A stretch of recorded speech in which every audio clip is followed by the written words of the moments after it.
Get little mice get in there though? Got little mice? Little mice, I guess if they crawled down all the way down from above, they wouldn't weigh enough to close this. That might be a reason, although this is a pretty good trick. Get around here, they should fall. Now, again, sapphire seed, mice are rodents, like squirrels. Or maybe they're not, I don't know, mice from squirrels, but I know the rats are very similar, and so they shouldn't eat sapphire seed. How high is a raccoon? What's that? How high?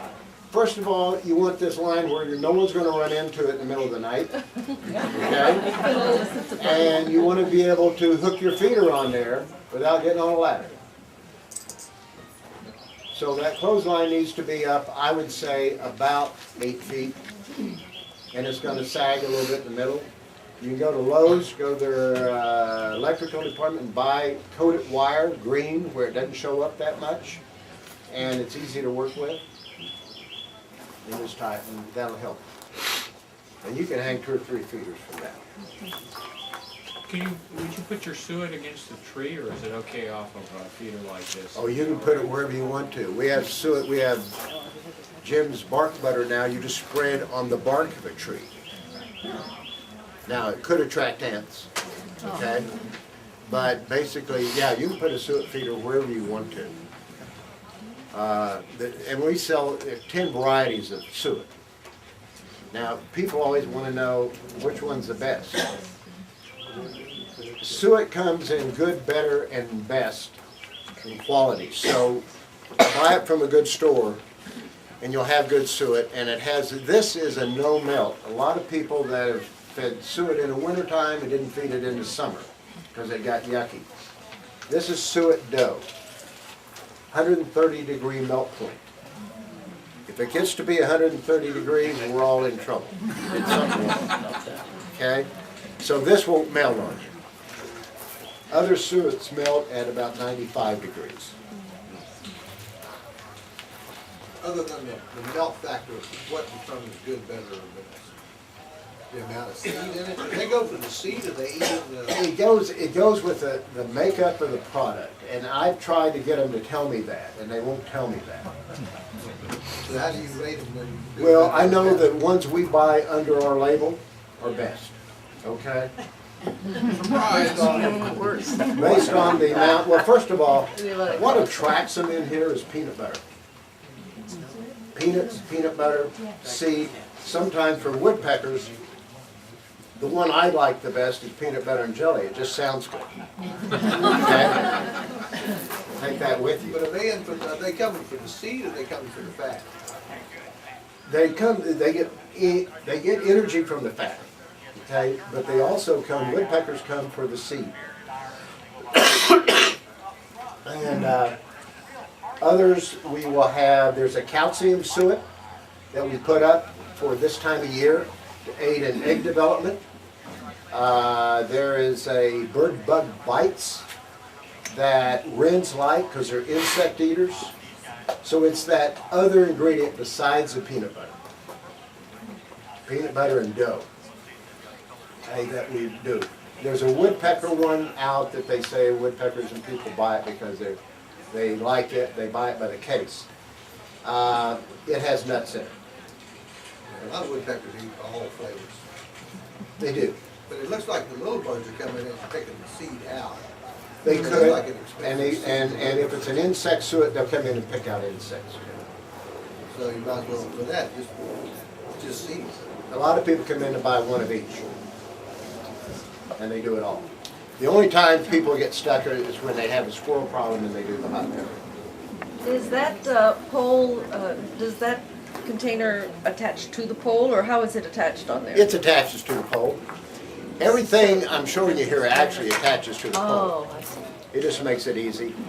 Showing you can do different things with the pole. This is a perching branch that will hold a feeder. Now this, a little shaky here, is attached down to the ground with 4 spikes. We call them therapy spikes. In our soil, you go out there and you get mad, you beat on those until you get them in the ground. Okay? But that keeps it. You can also put rocks on top of this. You can also, we sell a lot of these without the baffle and various hooks for plant stands. They hold hanging baskets. They hold various things that you can put in here. Sometimes it's a combination. I don't know, how many of y'all do Purple Martins? Okay. Purple Martins, they're a lot of fun. I sell Purple Martin houses, and then I try to make sure people know what they're getting into when they buy a Purple Martin house. Yeah, a mess. So there's a lot of people I talk out of Purple Martin. Some are persistent, that they gotta have a Purple Martin. They're lovely birds. They come back every year to your house if you've had a successful colony and they've raised their young. They look to us for protection.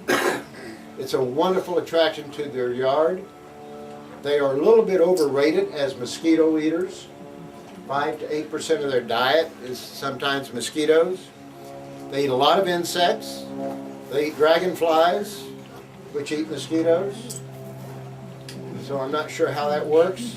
But if you like the birds and you get attached to them, they're wonderful to have. You can do everything right and not get Purple Martins. You can do everything wrong and they come back every year. It's very frustrating. But when you get them and your house starts filling up, you have a colony.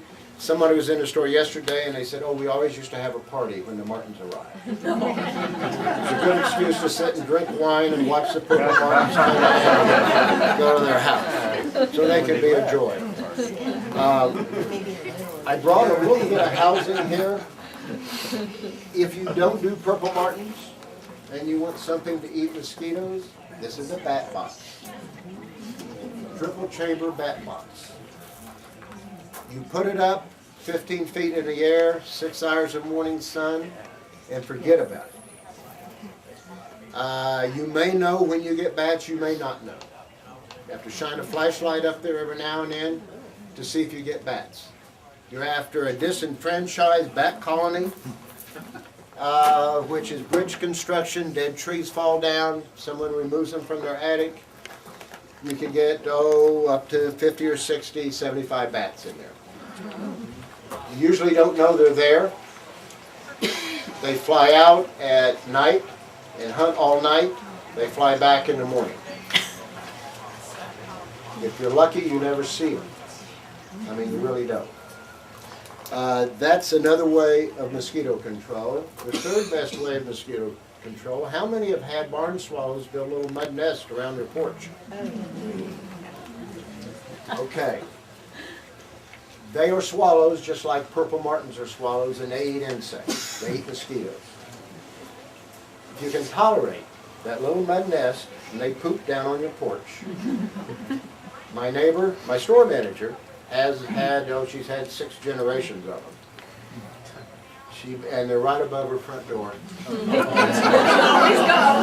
So she puts a Sunday paper out there, and every day she tears off a page.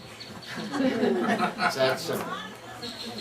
And they'll have 2 or 3 broods of swallows. And they fly out every evening and eat bugs. If you don't want them there, we sell rubber snakes in the store. Now, why would a bird store sell rubber snakes? We sell them where you don't want birds. If you don't want them around the porch, then you tack little rubber snakes up there around there. Then you have to explain why you got rubber snakes hanging down to all your neighbors. And they look very real. But that'll keep them because snakes are predators of birds. We sold a snake to a couple who wanted, the birds were pooping on their patio table.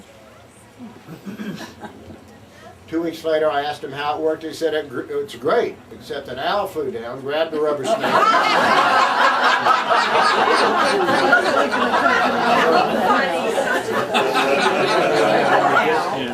Despite our best plans, some things ago, I convinced one of my customers to hang the clothesline, to hang his feeders from.